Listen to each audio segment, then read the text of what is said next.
What is this, Adam? What is this bike you're on? This is for hard enduro. I see a 4-stroke motor on this thing. What happened to my beta? Now, I happen to see some different suspension on this. That's not the OEM shock. Closed cartridge cone valves. Track shock. So 12 turns is what they recommend doing. So your suspension setup for clouds then today? It's a cloudy day setup, yeah. All right. Is this the ultimate woods racing bike that Adam is on? It's the dream bike. I've been doing some weed whacking, as you can see.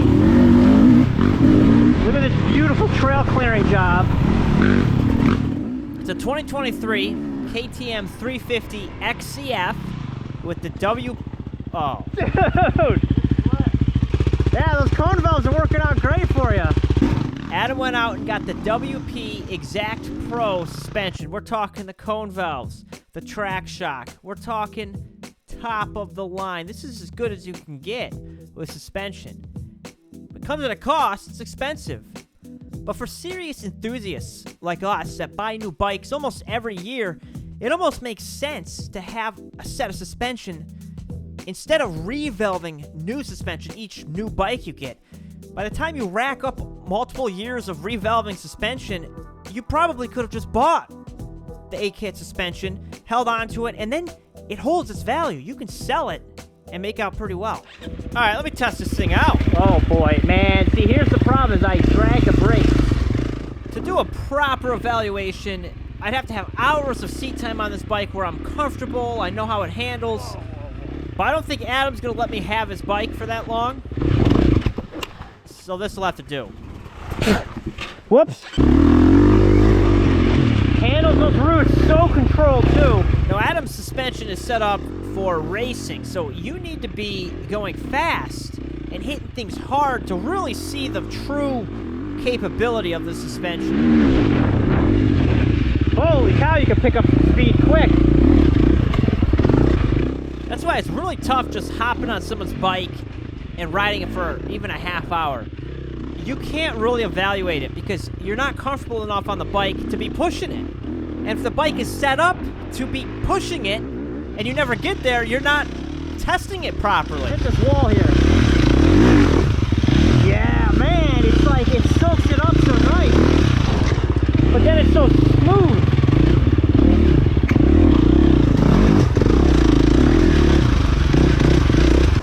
So it's amazing. Yeah. It feels really good. The fork and shock combo. I can push it and not feel like I'm bouncing out of control. Like, yeah. Keeps the tire just like planted on, even when it gets like rumbly, like boom, the roots. Yeah. It's on and it's just bringing. It's like you're able to control the bike. You can drive like under power in those slippery spots.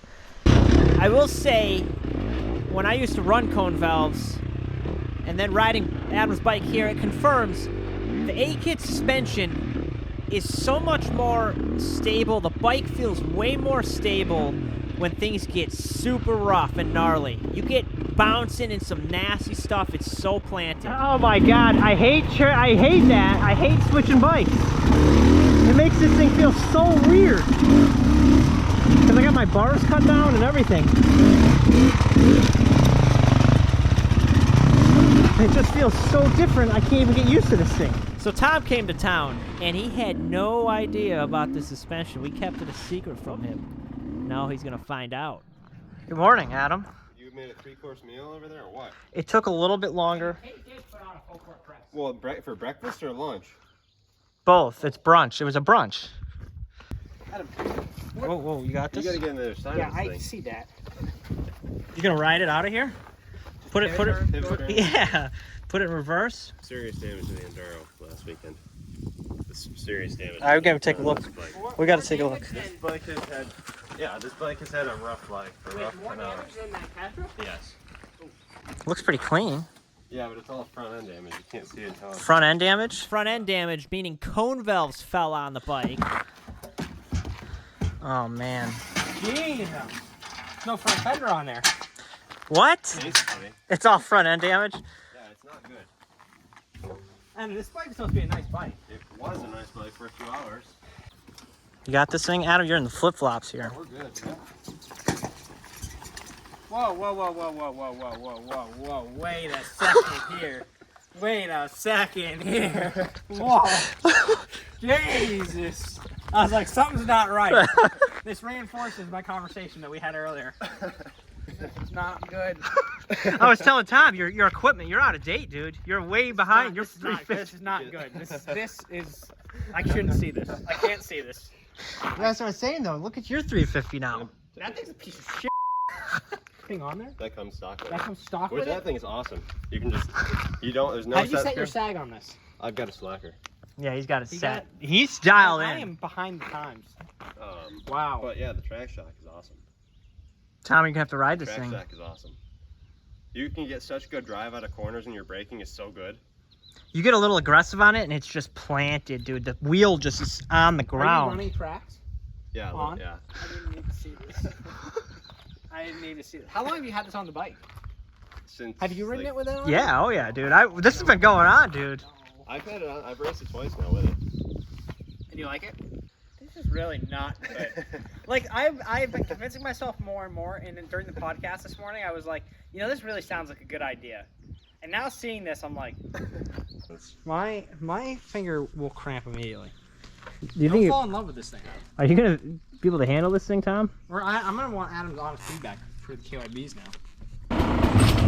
Tom's bike is the same as Adam's. It's just a year earlier, so it's a 2022. See how much I can push He did the KYB spring conversion on his front forks because he didn't want the air forks. Finally, KTM has moved away from air forks and are going back to the springs, but it was a big problem. It's one of the reasons I went away from KTM. Yeah, that's got way more power than this. 100%. Like, a lot more. Oh, way more. Like it's like, holy biscuits. This is a lot stiffer, I will say. Yeah, the harder you push it, the better it does. Yeah. But even riding it slower, it's still pretty flush on top. Yeah. It does a pretty good job. Yeah. That looks like Caleb Russell.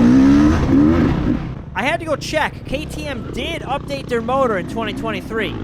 So that's what Tom and Adam are talking about. They observed it. They noticed the difference. And when I rode both bikes, I noticed it as well. And actually, I will say, this could be a hot take, but I think the power on the 2022 might be a little more controllable for woods riding than the 23. I thought the 23 really got away from me to the point where I was like, I could kill myself on this thing.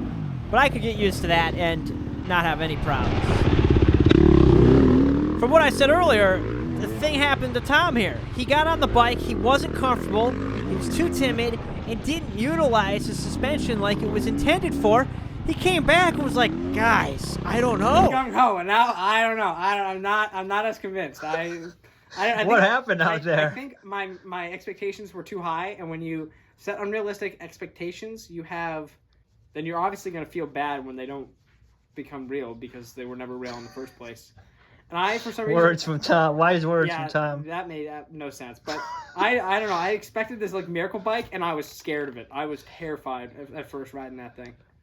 Scared. I don't know what about... Too much power. Too much power. I don't know. That bike has... Well, the cone valves add all that extra power. But this track doesn't do the cone valves justice. It's not I do enough. agree. I think it's more like if it was at a race or like at We got to get up on like that track. We got to get on that track. You never out there. get like to get wide open throttle in a couple. You'll get very few areas. So we go back out. I tell Tom, get that throttle open up on that bike. He's back on Adam's bike.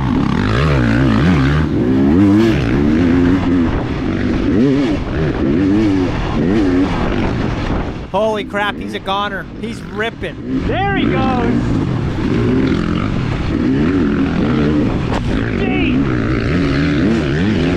Oh, baby, listen to that. Listen to that, baby. Screaming.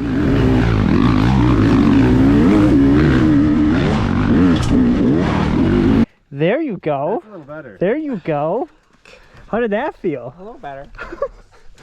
Dude, you were freaking on it there. Dude, this thing is still so much more powerful. Really? Yeah, I think so. It's significantly. Yeah. Yeah. Dude, you were on it. You're just Yeah, dude, freaking... the thing's like doing a f***ing wheelie. That's how I clear a trail. It's my very expensive weed whacker.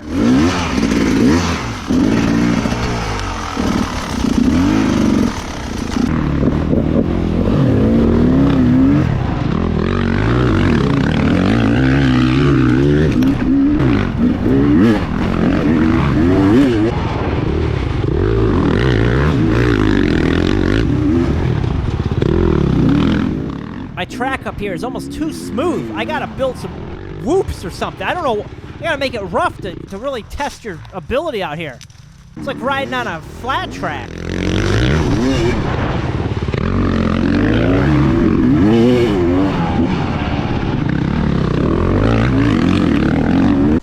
Geez, someone made a pile right there.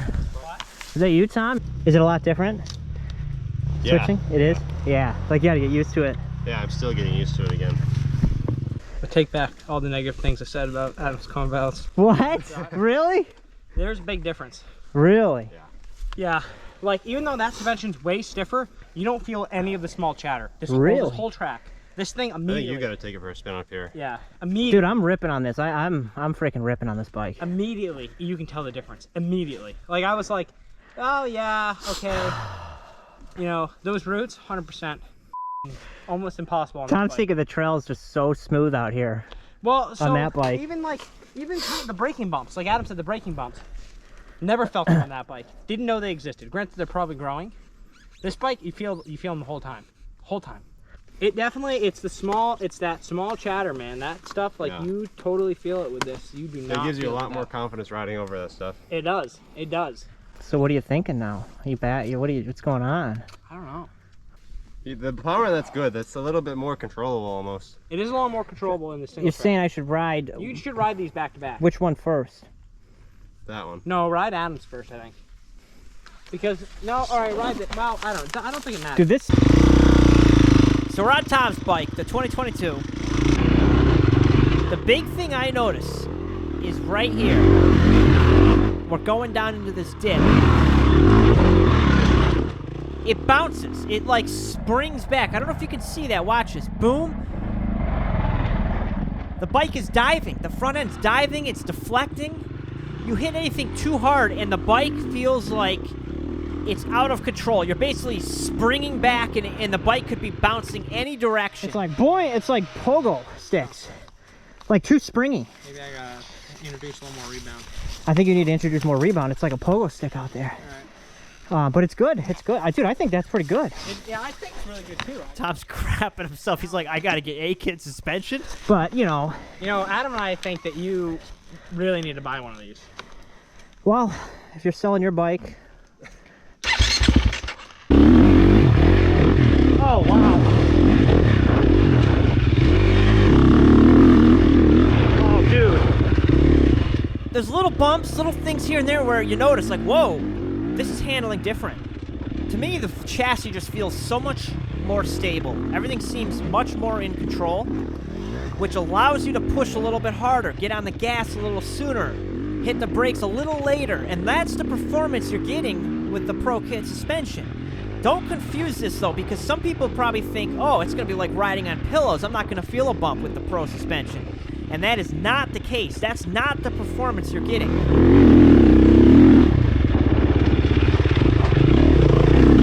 Oh, yeah. This dip up here, I don't have to slow down. I can just hit it.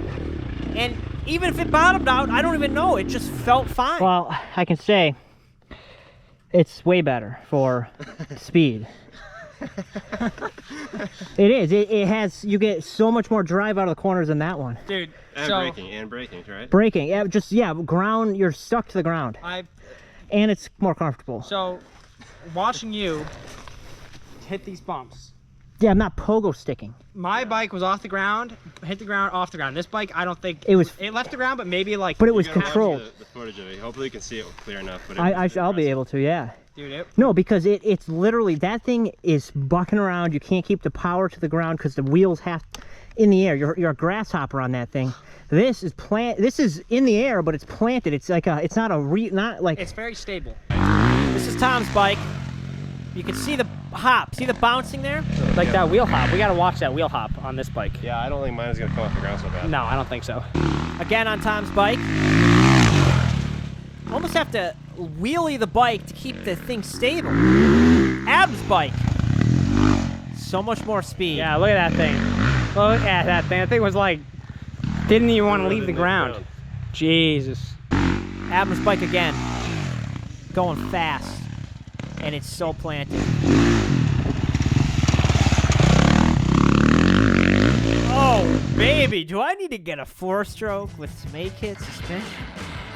I'm gonna have to sell some merch if I'm gonna be able to afford that. Shameless plug. See you guys later. Thank you.